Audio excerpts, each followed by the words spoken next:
Bonjour tout le monde, c'est moi, Madame Montas, votre professeur de français. Aujourd'hui, nous allons continuer à étudier un peu la culture de Dakar, la capitale du Sénégal. On est à la page 229 dans le texte scolaire. Allons-y. Alors, d'abord, nous allons parler de la gare de Dakar. La gare, c'est où viennent les trains. Ça veut dire train station en anglais. La gare, construite en 1883, est un des monuments les plus anciens de la ville. So the train station was constructed in 1883 and it's one of the oldest monuments in the town. So here's a better picture of the train station. You can see the beautiful architecture. And up here on the top, it says Régie des chemins de fer du Sénégal.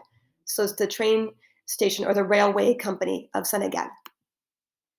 Alors maintenant, on va parler du marché Soumbédioune. Soumbédioune. Chaque jour, les Sénégalais peuvent acheter du poisson frais au marché Soumbédioune. So each day, the Senegalese people can buy fresh fish at the Soumbédioune market. Alors voici le marché Soumbédioune. So you can see here the fishermen in their colorful boats. They bring the fish in from the Atlantic Ocean and they sell it right here next to the beach. And they have fresh fish, and that's one of the staples of Senegalese diet. When I spent some time in Senegal a couple years ago, we had fish every single day. Et moi, j'aime beaucoup le poisson. C'est délicieux. Alors maintenant, nous allons parler de la Grande Mosquée.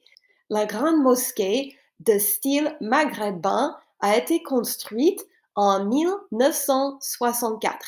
Chaque vendredi, des Dakarois musulmans y vont pour la grande prière. So the large mosque or the Great Mosque was built in the Maghrébin or the North African style of architecture. It was constructed in 1964, and each Friday the Dakaroua Muslims go there to pray. As we learned about earlier in the year when we were studying about Ramadan and Eid, Friday is the day of prayer for the Muslim religion. Many people go to the mosque on that day. So here we can see a better picture of La Grande Mosquée. It's built in the North African style. It's beautiful architecture with this tall tower here called a minaret. Les gens prient dans la rue. So 5 times a day, people pray at different specific times during the day. Alors maintenant, nous allons parler de la porte du troisième millénaire. La porte du troisième millénaire. Construite en 2001, elle représente un homme qui sonne l'appel du 21e siècle.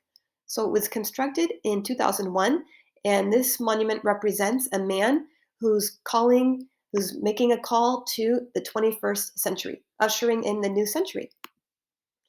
Alors voici la porte du troisième millénaire, c'est un très joli monument. Alors maintenant, on va parler du palais présidentiel. Le palais présidentiel. Depuis l'indépendance en 1960, les présidents du Sénégal habitent cette ancienne résidence du gouverneur colonial. So since getting their independence in 1960, all the Senegalese presidents have lived in this former residence of the colonial governor. Alors voici le palais présidentiel. You can see behind the beautiful Atlantic Ocean, right behind the palace. And here's the current president. Le président actuel s'appelle Macky Sall. Macky Sall.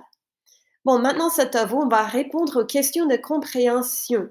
Numéro 1. Pourquoi est-ce que la gare de Dakar est spatiale? Numéro 2. Qu'est-ce qu'on peut trouver au marché Soumbédioune? Numéro 3. Quand est la grande prière à la grande mosquée? Numéro 4. Où habite le président du Sénégal? Numéro 5.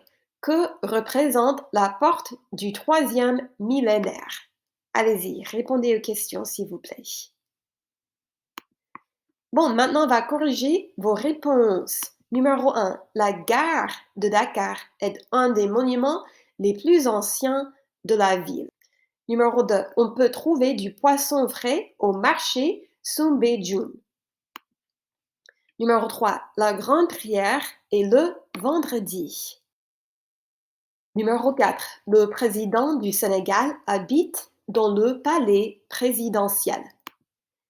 Numéro 5. La porte du troisième millénaire représente un homme qui sonne l'appel du 21e siècle. Siècle, ça veut dire century. Bravo, merci beaucoup d'avoir participé. Au revoir, à la prochaine.